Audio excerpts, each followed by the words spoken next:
ॐ स्थापकाय च धर्मस्य सर्वधर्मस्वरूपिणे अवतारवरिष्ठाय रामकृष्णाय ते नमः। जननीं शारदां देवीं रामकृष्णं जगद्गुरुं पादपद्मे तयोः श्रित्वा प्रणमामि मुहुर्मुहुः। नमः श्रीयतिराजाय विवेकानन्दसूरये सच्चित्सुखस्वरूपाय स्वामिने तापहारिणे।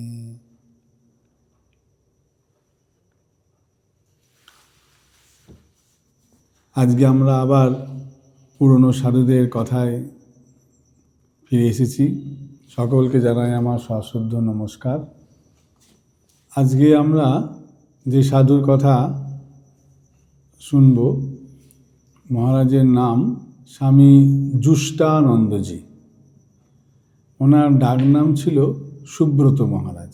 আর সঙ্গে যোগদান করেন 1979 সালে জামশেদপুর আশ্রমে। তখন সেখানে ছিলেন কালিদা মহারাজ, মায়ের শিষ্য। তো সেখানেতে ওই কালিদা মহারাজের উনি খুব প্রেমিক সাধু ছিলেন। সকলকে নিয়ে খুব আনন্দে, প্রত্যেকে খুব খাওয়াতেন, করতেন, খুব ভালোবাসতেন, এরকম ভাব ছিলেন। তো ওই রকম ভাব অবস্থাতে ওই জায়গাতেই মহারাজ জয়েন করেন। আর মহারাজের সন্ন্যাস দীক্ষা পান উনি ভূতেশানন্দজি মহারাজের কাছে 1989 সালে। ট্রেনিং সেন্টার হয় আমাদের জয়েন করার 3 বছর পর, 3 বা 4 বছর পরে ট্রেনিং সেন্টার হয়। তো 2 বছরের ট্রেনিং সেন্টার। মহারাজ যখন ট্রেনিং সেন্টারে আসেন, ট্রেনিং সেন্টারে আসার পরে আর ওনার পোস্টিং হয়নি। সাধারণ নিয়ম অনুযায়ী আমাদের ট্রেনিং সেন্টারের পর অন্য সেন্টারে পোস্টিং হয়ে যায়। তো মহারাজ ওই ট্রেনিং সেন্টারে আসার পরে আর অন্য কোনো জায়গায় পোস্টিং হয়নি। তিনি ওই ট্রেনিং সেন্টারেই প্রথমে লাইব্রেরি দেখতেন এবং তারপরে ওখানে আচার্য হিসেবে ছিলেন। তো প্রায় 25 বছর ওই ট্রেনিং সেন্টারের আচার্য ছিলেন। তিনি ছিলেন শাস্ত্রবিদ, খুব ভালো সাধু, সরলতার প্রতিমূর্তি। ঠাকুর বলছেন না যে সরল না হলে ঈশ্বরকে পাওয়া যায় না। তো বলছেন বারবার নিরঞ্জন কত সরল। আমরা তো নিরঞ্জন মহারাজকে দেখিনি, শুনেছি কেবল। কিন্তু এই যুষ্টানন্দজি মহারাজকে দেখলে বোঝা যায় যে কীরকম ভাব সরল হতে পারেন। একেবারে ভীষণ সরল মানুষ ছিলেন তিনি, একেবারে সোজা সাপটা। তো মহারাজ তখন আমাদের ট্রেনিং সেন্টারে আচার্য ছিলেন। তো প্রথম দেখতাম যে মহারাজ যখন যাচ্ছেন তখন সঙ্গে অন্যান্য ব্রহ্মচারীরা মহারাজের সঙ্গে খুব মজা করতেন। তো উনি হাসি খুশি সবসময় সকলকে নিয়ে চলতেন উনিও। তারপর যখন ট্রেনিং সেন্টারে গেলাম, তখন গিয়ে তাকে দেখলাম, মাঝে দেখতাম গম্ভীর হয়ে যাচ্ছে, আবার চোখ গম্ভীর হয়ে যাচ্ছে। কিন্তু তারপর যে কথা বলতে যাব সঙ্গে হাসি মুখ, সবসময় হাসছেন, খুব সুন্দর। তা একদিন এরকম ভাব ক্লাসে আছেন, তো আমরা বলছি, উনি একটা কথা ক্লাসটি নিতে পুরনো সাধুদের সম্বন্ধে মাঝে গল্প বলতেন। তো আমরাও তো এরকম, আমরাও খালি মাঝে চাইতাম যে পুরনো সাধুদের গল্প শুনবো। পড়াটা তাহলে আর বাদ পড়ে যাবে, ক্লাসে ঘন্টা বেজে যাবে। তো মহারাজ অমুক সাধুর নাম শুনেছি, উনি কে মহারাজ? ব্যাস, উনি তখন আরে ওর তো উনি যা চাও না, উনি ওই অমুক বলে শুরু করলেন। তারপর তার সম্বন্ধে অনেক গল্প, এটা সেটা, সাধু জীবন সম্বন্ধে অনেক কথা বলতে ব্যাস ঘন্টা বেজে গেল। তো তখন উনি ভাবলেন যে এই আজকে পড়ানো হলো না, সব গল্পগুলি সময় চলে গেল। এর পরের দিন কিন্তু একদম কোনো গল্প হবে না, একবারে প্রথম থেকে শেষ পর্যন্ত একদম মেজাজে পুড়িয়ে যাব। আর হ্যাঁ মহারাজ, পরের দিন কেন, ঠিক। তারপরে পরের দিন যখন ক্লাসে এসেছেন, তখন ওই রকম ভাব খানিকটা ক্লাস হয়তো এসেই চুপচাপ খুব গম্ভীর হয়ে বসেই আমাদের প্রথমে ক্লাসের আগে একটা বৈদিক মন্ত্র উচ্চারণ করতে হয়। তো বৈদিক মন্ত্র উচ্চারণ করার পর তারপরে শাস্ত্রের ক্লাস শুরু হবে। শাস্ত্রের ক্লাস শুরু হচ্ছে, খানিকটা হলো, যতই হোক না কেন শাস্ত্রের ক্লাস তো সবসময়তে খুব ইন্টারেস্টিং নয়, মাঝে মাঝে একটু বোর ফিলিংও হয় বা এরকম হয় তো অনেক সময়। তো তখনই কেউ হট করে প্রশ্ন তুলে ফেলল, মহারাজ ওই এই রকম ভাব হলে কি করব? সাধু জীবন সম্বন্ধে কোনো প্রশ্ন বা কোনো সাধুদের সম্বন্ধে কোনো কিছু জানতে চাওয়া। না না না, এখন নয়, সঙ্গে সঙ্গে এখন হবে না, আগে সব আমরা পড়বো, আজকে লাস্ট 5 মিনিট স্মৃতিকথা হবে, লাস্ট 5 মিনিট পুরনো সাধুদের স্মৃতিকথা, এখন কোনো কথা নয় বলে আবার পড়তে শুরু করলেন। তারপরে হয়তো ওরা আরেকজন কেউ বললেন যে মহারাজ খুব মনটা ছটফট করছে ওই প্রশ্নটার উত্তর শোনার জন্য, এই ক্লাসের পড়াটার দিকে মনটা ঠিক যাচ্ছেই না, আপনি ওটা বলে দিয়ে তারপরে আপনি পড়ালে ভালো হয়। তো উফ, না না না না না হবে না, আগে আগে ভালো করে আগে পড়াটা শেষ করে তারপর দিয়ে তারপর আবার একটুখানি পড়ার পরে বলছে মহারাজ ভালো লাগছে না, ঠিক আমি বুঝতে পারছি না। বুঝতে পারছি না মানে? না ওই আপনি কি বলছেন ঠিক বুঝতে পারছি না, আসলে ওই মাথার মধ্যে চিন্তা হয়েছে কি না, ওই জন্য ওটাকে ওরা করে ফেললে পারে, তাহলে পারে শুনে ফেললে আর হবে না। তখন হয়তো বইটাকে উপর করে দিয়ে সেই সাধু সম্বন্ধে যা জানতে চেয়েছিল বা সাধু জীবনের সম্বন্ধে কোনো প্রশ্ন দিয়ে সেটা উনি বলে দিলেন। আর যেই বলে দিলেন, বলতে বলতে শুরু করলেন, মানে তখন তো বেশ মজার জিনিস, গল্প শোনা, আর করতে করতে বেশ ঘন্টা বেজে গেল। উফ, আজকেও সেরকম ভালো করে সবটা পড়া হলো না, অল্প একটুখানি মাত্র হয়েছে। এর পরের দিনকে আর একেবারে কোনো গল্প চলবে না, একদম মেরাজে শুধু পড়ে যাব। শাস্ত্র পড়া শেষ করে যদি সময় থাকে তাহলে পরে 5 মিনিট স্মৃতিকথা, তাছাড়া একদম কেউ কোনো কথা বললেও শুনবো না, এরকম বলতে। আর আমাদের মধ্যেও সব এরকম থাকতো। মহারাজের ক্লাস মানে এত আনন্দ, মহারাজের ক্লাসেতে কোনো রকম কারুর কেউ কখনো আসবে না এমন নয়, প্রত্যেকে চলে আসে, প্রত্যেকে ভালোবাসে, প্রত্যেকে মহারাজকেও ভালোবাসে, মহারাজও প্রত্যেককে ভালোবাসে। এই যে একটা অদ্ভুত সম্পর্ক, এত সরলতা, তাকে দেখলেই যেন আমাদের মনে হয় যেন আমাদের আপনজন, আমাদের খুব কাছের জন। একজন কেউ একটু ঘুমিয়ে গেছে, দুপুরবেলার কাজ ছিল তো ঘুমিয়ে গেছে, তো সে আসেনি। তো মহারাজ আমাদের দেখে চমক কোথায় গেল, মহারাজও আসেনি কো, কেন কি হলো? বললো জানি না মহারাজ, শরীর অসুস্থ হলো কিনা জানি না। তখন একজনকে পাঠালেন, দেখে এসো কী হলো, ও কী করছে দেখে এসো। তারপর সে গেছে, দিয়ে তাকে ডেকে নিয়ে চলে এসেছে।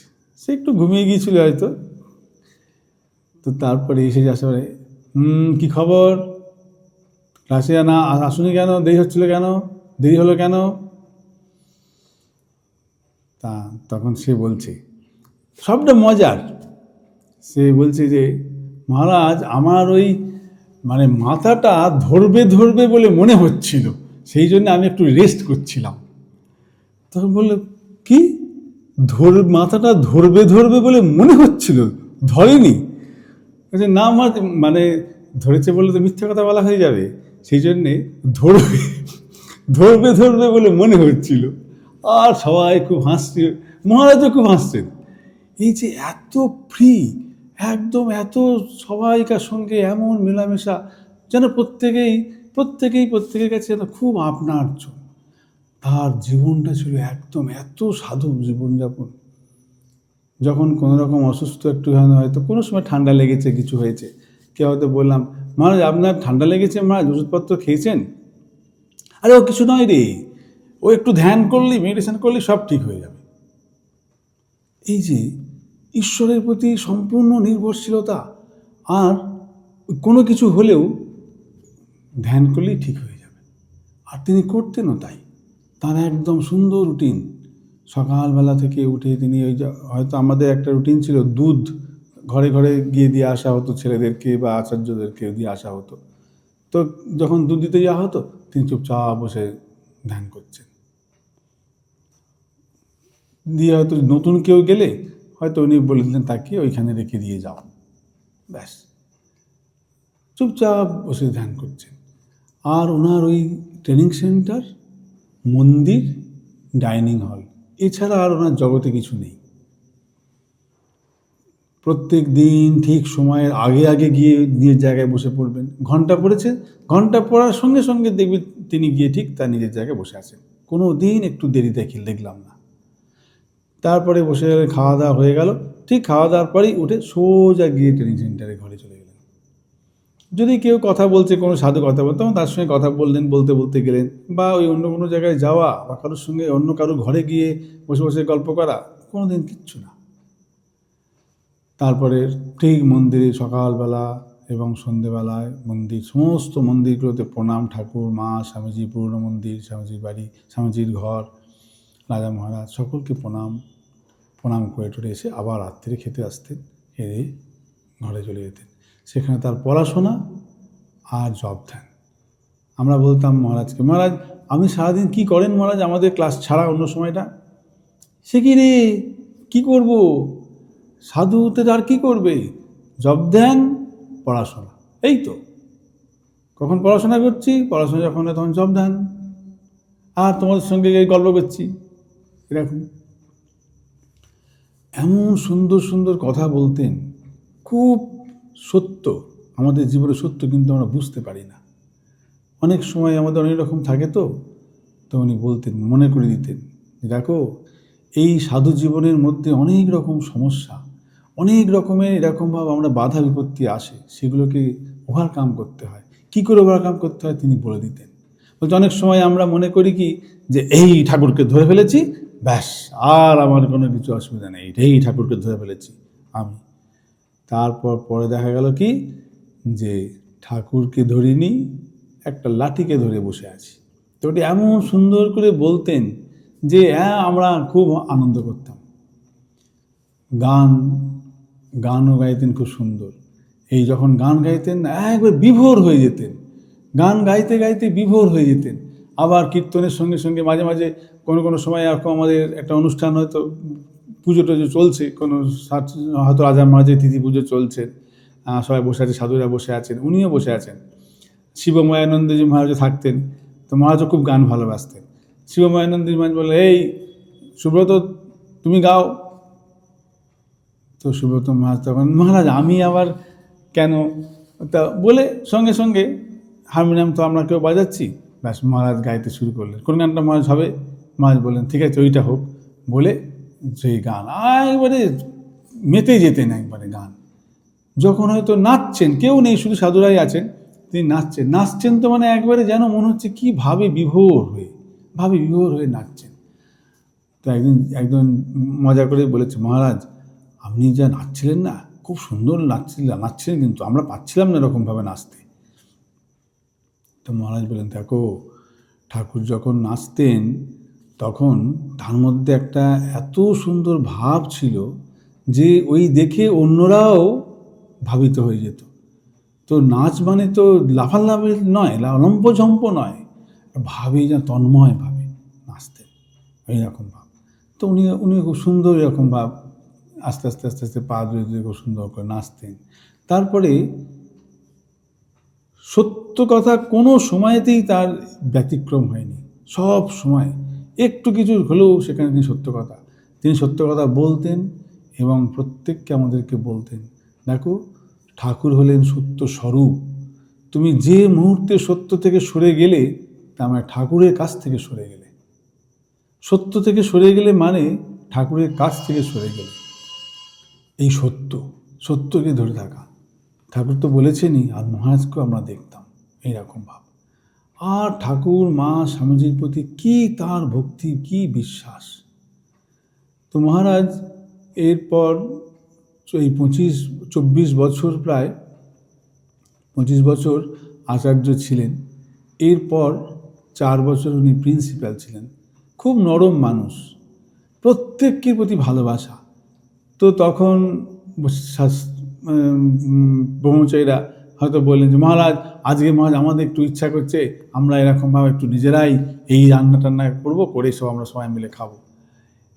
সে কি রান্না তো আছে, ওখানে তো হয়, আচ্ছা ঠিক আছে ভালো করো।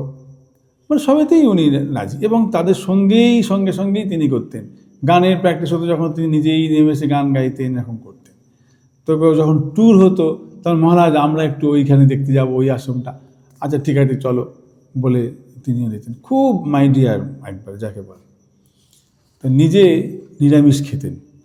তা কখনো কখনো কেউ কেউ তো মহারাজকে জোর করে নিয়ে বললেন, মহারাজ আজকে খুব সুন্দর, আজকে একটা এই ইয়ে হয়েছে, এটা খেতে হবে আপনাকে। এই না রে, না না না আমি খাবো না, আমি খাই না, আমি সব খাই না। কিন্তু খুব জোর করে বলছে, তখন কেন? শুধু তার সম্মানার্থে তিনি হয়তো খেলেন, হয়তো খেলে তার অসুস্থ হয় অনেক সময়, তবুও খাবেন। কেন না, আমারই একজন ব্রহ্মচারী ভাই এত আনন্দ করে এত ভালোবেসে দিচ্ছে, ঠিক আছে। এই হলো ভাব। আর তার সঙ্গে সঙ্গেই মহারাজ নিজে হোমিওপ্যাথি ওষুধ দিতেন। উনি একটু নিজেই বই টই পড়ে উনি শিখেছিলেন। বলতেন যে অন্তত কারোর যদি একটু কোনো কাজে লাগে, ঠাকুরেরই কাজ, কারোকে যদি একটুখানি সেবা করতে পারি, এই ভাব। তো যার কিছু হলেই, কোনো গণ্ডগোল হলে পারি ওনার কাছে গেলে উনি, এই দাঁড়াও বসো, আচ্ছা এটা কি এরকম হয়েছে তোমার, এরকম হয়েছে তো, এরকম হয়েছে, ঠিক আছে দাও তো এই ওষুধ, এই এক ফোঁটা দিলেই ঠিক হয়ে যাবে। বিশ্বাসও অত, মানে প্রচণ্ড বিশ্বাস, হোমিওপ্যাথির উপরেও বিশ্বাস। তো এরকম তারপরে দিয়ে দিতেন। কেউ হয়তো বলে দিচ্ছে, মহারাজ ওর শরীরটা আজকে এরকমভাবে খারাপ, মাথা যন্ত্রণা হচ্ছে, তো ও অ্যালোপ্যাথি ওষুধ খেয়েছে, তার সারছেই না। মহারাজ বললেন যে আমার কাছে যদি ওখানে যদি একবার যেত, এক ফোঁটা দিয়ে দিতাম, ব্যাস একদম ঠিক হয়ে যেত। তো মহারাজ এত বিশ্বাস ছিল। নিজেও যখন কোনো রকম অসুস্থতা হতো, হয়তো বা কোনো সময় ঠান্ডা লেগেছে বা পেটটা কিছু খারাপ হয়েছে বা কোনো রকম সমস্যা হলেও তিনি নিজে কোনো ওষুধপত্র তেমন খেতেন না। ওই নিজে হোমিওপ্যাথি হতো, একটা ড্রপ খেয়ে নিলেন, খেয়ে নিয়ে ব্যাস ঠিকও হয়েও যেত। সাধারণত খুব একটা কোনো ডাক্তারকেই তিনি দেখেছেন বলে মনে হয় না, ট্রেনিং সেন্টারে শুনিও নি কোনো দিন। তো এরকম চলতো। তারপর মাঝখানে উনি কয়েক মাসের জন্য নির্বাণানন্দজি মহারাজের সেবাও করেছিলেন। আমরা তার কাছে গল্পও শুনেছি যে মহারাজকে এরকম সেবা করতেন, বলে এই মহারাজ যেমন চাইতেন তেমন গিয়ে এরকম দিতাম, ইত্যাদি ইত্যাদি, এরকম ভাব। অল্প, বেশি দিন নয়, কিছুদিন সেবা করেছিলেন নির্বাণানন্দজির। নির্বাণানন্দজি মহারাজ হচ্ছেন রাজা মহারাজের সেবক ছিলেন, সূর্যি মহারাজ। তো এইভাবে প্রায় 29 বছর, 25 বছর প্লাস 4 বছর, 29 বছর কেটে যাওয়ার পর উনি পোস্টিং হলো ওনার কৈলাসহর অঞ্চলে, ত্রিপুরার। সেই কৈলাসহরে একটা আমাদের আশ্রম নতুন নেওয়া হলো, সেখানকার হেড হয়ে তিনি গেলেন। তো তাকে বলো, মহারাজ আপনি তো এখন মহন্ত। জি দেখ না, আমার ইচ্ছা নেই, আমি বেশ ভালোই ছিলাম এখানে, কিন্তু এখন যা বলেছে ঠাকুরেরই ইচ্ছা, অতএব যেরকম ভাব বলেছেন বড়রা তেমন সেটা করা শোনা উচিত। এই যে নিজের ইচ্ছা নয়, সংঘের ইচ্ছা, অতএব সংঘের ইচ্ছার কাছে নিজের ইচ্ছা ফলানো যাবে না। এই মহারাজ এরকম ভাব, তিনি সংঘের ইচ্ছা, অতএব যেমন বলেছে তেমন। তো উনি কৈলাসহর গেলেন। আগে একটা ঘটনা মনে পড়ছে, তখন আমি প্রমেয়ানন্দজি মহারাজের কাছে আছি, সেবক তখন। তো আমার একদিন হঠাৎ করে কি জানি মনে হলো যে বোধহয় মহারাজ আমার উপর রাগ করেছেন, বা আমি একটা কোনো অন্যায় করে ফেলেছি কিছু, মহারাজ হতে চান না আমি করে ফেলেছি, এরকম কিছু একটা হবে, এরকম ভাব মনে হয়ে আমি খুব একটা ভেতরে ভেতরে কষ্ট হচ্ছিল। মহারাজ কিন্তু আমায় কিচ্ছু বলেননি। কাকে বলবো, তো আমার মনে হলো যে সুব্রত মহারাজকে বলা যায়। আমি গেলাম, গিয়ে মহারাজ বললাম, মহারাজ এরকম এরকম ব্যাপার, আমার খালি মনে হচ্ছে যে আমি বোধহয় এটা ভুল করেছি কিছু, বোধহয় মহারাজ আমার উপর রাগ করেছেন নাকি, এরকম মনে হচ্ছে। তো উনি আমাকে এত সুন্দরভাবে সব বুঝিয়ে দিলেন যে আমার এই ভাবনা চলে গেল। তিনি, আরে না রে, ওরকম ভাবতে আছে নাকি, এ তো সাধু, তুই সবাইকে একরকম করলে চলবে? সাধুরা তাদের যদি কিছু মনে করে, যদি তোমার কিছু ভুল হয় তোমাকে বলে দেবে, তুমি মনে মনে আপনি কেন চিন্তা করছো? কখনো এরকম চিন্তা করবে না। তিনি রাগেননি, কিচ্ছু হননি হয়তো, তুমি তিনি রাগলেন না, অথচ ভাবছো তিনি রেগে আছেন, বা তুমি ঠিক হয়তো ভুল করোনি, ভাবছো আমি ভুল করলাম, এরকম কেন ভাববে? যখন যেটা হবে সেটা ওনারা বলে দেবেন। ওনারা তো বড়, ওনার কাছেই তুমি আছো, অতএব ওনার কিছু হলে, অসুবিধা হলেই উনি ঠিক তোমাকে বলে দেবেন, এরকম করে ভাববেন না। এটা বিভিন্ন রকমভাবে আরও অনেক ক্ষেত্রেই যখনই মনের মধ্যে কোনো রকম সমস্যা বা কোনো রকম প্রশ্ন আসতো বা কনফিউশন হতো, আমি মহারাজের কাছে যেতাম। আর মহারাজকে বললে মহারাজ সেটি সুন্দরভাবে মীমাংসা করে দিতেন। মহারাজ ছিলেন শাস্ত্রজ্ঞ। তিনি ওই উপনিষদের নিজে বইগুলো লিখেছিলেন। উপনিষদের ভাষ্য মানে ওনার নিজের অনুবাদ করে লিখেছিলেন। ওই দুষ্টানন্দজি মহারাজের কঠোপনিষদ, মুন্ডক উপনিষদ এসব আছে, এগুলো আমরা সব পড়েছি। এগুলো এখনও পড়ি, ওই বইগুলি পড়ি, মহারাজের বইগুলি। তো মহারাজ এগুলো বইগুলো লিখেছেন। যখন আমাদের সংস্কৃত শেখাতেন, আমরা অন্য সময়ে বসে বসে সংস্কৃত গ্রামার টামারগুলো করে নিয়ে এসে মহারাজের ঘরে নিয়ে গেছে, মহারাজ এটা করেছি, আপনি একটু দেখে দেবেন। না, একদম কোনো রকম কথা নেই। মহারাজ সুন্দর, হ্যাঁ নিশ্চয়ই নিশ্চয়ই, নিয়ে এসে উনি দেখে দিয়ে দিতেন। যে জায়গাগুলো ভুল হতো সেগুলোকে ঠিক করে দিতেন, এরকম ভাবছিলেন। খুব সব সময়তে এত সরল সাধারণ এবং কোনো অহংকার বলে কিছু নেই। সব সময় নিজেকে ছোট্ট মতন সকলের সঙ্গে সমানভাবে থাকতেন। এই হলো সাধু জীবন। তারপর যখন কৈলাসহরে গেলেন, কৈলাসহরে গিয়ে নতুন আশ্রম, উনি একা মানুষ প্রথম প্রথম। তারপর বেশ কিছুদিন পরে উনি এসেছেন। তখন আমি প্রভানন্দজি মহারাজের কাছে আছি। এসে মহারাজকে প্রণাম করতে এসেছেন। তারপরে আমরা পেয়েছি মহারাজকে, খুব আনন্দ মজা। তো মহারাজকে একটু খাওয়াটা দিল। মহারাজ ওখানে কেমন আছেন মহারাজ? ওখানে কী কাজ করতে হয়, কী হয়? আরে ঠাকুর সমস্ত কিছু তিনি ব্যবস্থা করে রেখে দিয়েছেন, আমায় কিচ্ছু করতে হয় না। কিচ্ছু করতে হয় না? না। তাহলে কে করে? বলে সব ভলেন্টিয়াররা আছে, সব ভলেন্টিয়াররা সব কাজ করে, আমাকে শুধু একটা কাজ করতে হয়। কী মহারাজ? ওই আরতির পর ওইখানেতে গিয়ে একটু বারান্দাতে বসতে হয়। তারপর সবাই এসে প্রণাম করবে, আর ওই প্রণামটা আমাকে নিতে হয়। আমি বলছি মহারাজ, তখন তো আপনি কারোর প্রণাম নিতে চাইতেন না, এখানে কোনো ভক্তর সঙ্গে কথা বলতে চাইতেন না, ভক্তের প্রণাম নিতে চাইতেন না, সেগুলো সব ডিউ হয়ে আছে, এখন সেই ডিউগুলো ক্লিয়ার হচ্ছে। তখন উনি খুব হাসতেন। যখন হাসতেন, হাসিটা দেখতে খুব সুন্দর, একটু বেশ ভালো সুন্দর চেহারা ছিল, হ্যাঁ, ফোলা ফোলা গাল, এরকমভাবে চেহারা ছিল। তো উনি হাসতেন, হে করে হেসে বলতেন, সব মা ঠিক করে রেখে দিয়েছে, আমায় কিছুই করতে হয় না, সব ভলেন্টিয়াররা আছে, সব এরা আছে, তারাই সব করে, আর আমি শুধুমাত্র উপস্থিতি, ব্যাস। আমি দুটি খাই, প্রভুর নাম গাই, ব্যাস। এইরকম ভাব মানুষ। তারপরে হঠাৎ তখন 2017 সাল, হঠাৎ একদিন খবর এলো যে ওনার ওইখানেতেই হয়তো কিছু বুঝতে পেরেছিলেন হার্টের, হয়তো বা নিজেই একটু হোমিওপ্যাথি ওষুধ খেয়েছিলেন, জানি না। তারপর কাছাকাছি হসপিটাল নয়, একটু দূরেই, কেউ বলেছিল হসপিটালে নিয়ে যাওয়ার জন্য, কিন্তু উনি তখন যেতে চাননি।